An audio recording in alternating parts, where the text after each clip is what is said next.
Selangor Sungai புலோவில் பள்ளியொன்றின் பணியாளர் நாயை அடித்தே கொன்ற சம்பவம் தொடர்பில் விசாரணை அறிக்கை திறக்கப்பட்டுள்ளது. அப்பள்ளியில் பயிலும் ஒரு மாணவனின் தாயார் அது குறித்து போலீசில் புகார் செய்தார். திவன் யாஷினி என்ற பெயரில் அவர் தனது டிக்டாக் பக்கத்தில் பதிவேற்றிய சம்பவ வீடியோவும் வைரலாகியுள்ளது.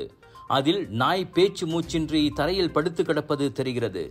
வெள்ளிக்கிழமை தனது பிள்ளை மூலமாக தகவல் அறிந்து பள்ளிக்கு சென்ற அம்மாது ஆசிரியரிடமும் பள்ளி தூய்மை பணியாளரிடமும் விளக்கம் கேட்டுள்ளார். நாயின் கழுத்து பள்ளிவாசலின் வேலியில் சிக்கிக் கொண்டதாகவும் சம்பந்தப்பட்ட பணியாளர் அது சாகும் அளவுக்கு அதன் தலையில் அடித்து பின்னர் மண்ணில் புதைத்ததாகவும் கூறினார். சரி, நாயை புதைத்த இடத்தை காட்டுங்கள் என்றால் பள்ளி நிர்வாகம் ஒத்துழைக்க மறுத்திருக்கிறது.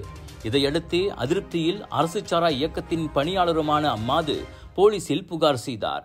விலங்குகளுக்கு எதிரான சதிநாச வேலை என்ற கோணத்தில் குற்றவியல் சட்டத்தின் கீழ் அச்சம்பவம் விசாரிக்கப்படுகிறது.